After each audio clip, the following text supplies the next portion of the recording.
In today's Health Alert, a new medication targeting postpartum depression received approval from the FDA. The treatment is the first oral treatment for the condition, which impacts around 1 in 7 women following childbirth. You hear a lot about this.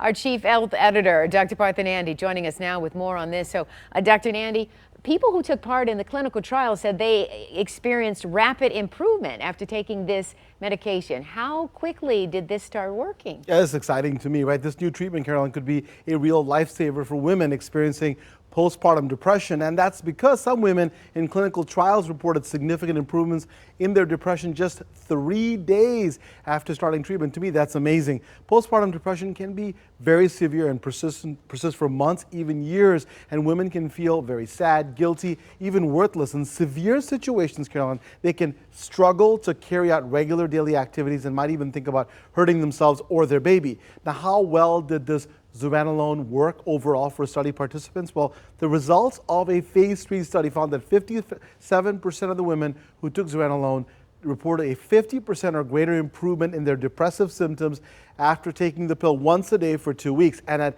the end of 45 days, the researchers found that almost 62% of the participants who received Zuranolone said that they experienced considerable symptom improvements. All those are good things to me. Absolutely, because women talk about it all the time, and it's really hurtful to so many women. But the FDA did add a black box warning? Right. And so what are the side effects and why the black box warning on this medication? Yeah, first of all, the FDA has placed what's called a special warning, called a boxed warning on the drug's label, and it warns patients not to drive or operate heavy machinery for at least 12 hours after taking Zuranolone. As for side effects, the main ones include diarrhea, fatigue, feeling sleepy, feeling dizzy, catching a cold, and developing urinary tract infection. There's also a risk, and this is important, of suicidal thoughts. The drug could also be harmful to a developing baby, so women should use contraception while taking the medication. The trial only included women who did not breastfeed, so Zuranolone is not currently recommended for those who do. Furthermore,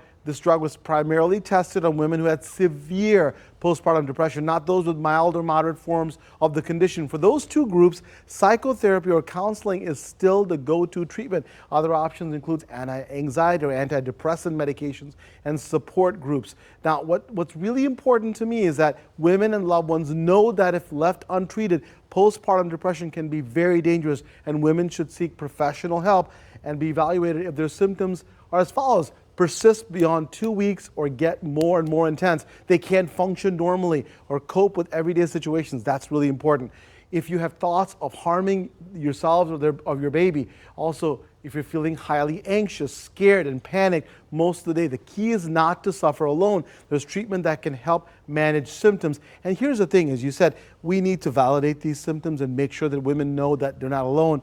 This treatment I think is good because it then adds to the armamentarium of what we can do to help them. Because some women are dying because of this. Yes, and people often will say, oh, it'll get better, oh, it will get better, but you really need to seek treatment. But you also really need to talk to your doctor about the 100%. Symptoms with that medication 100%. Before you go on it. Exactly, and it's not just in your head, and lots of people suffer because they're not being given the information and the help they need. But at least it's another avenue. Absolutely. Looking at. All right, thank you as always, Dr. My Nandi, pleasure. so appreciate you.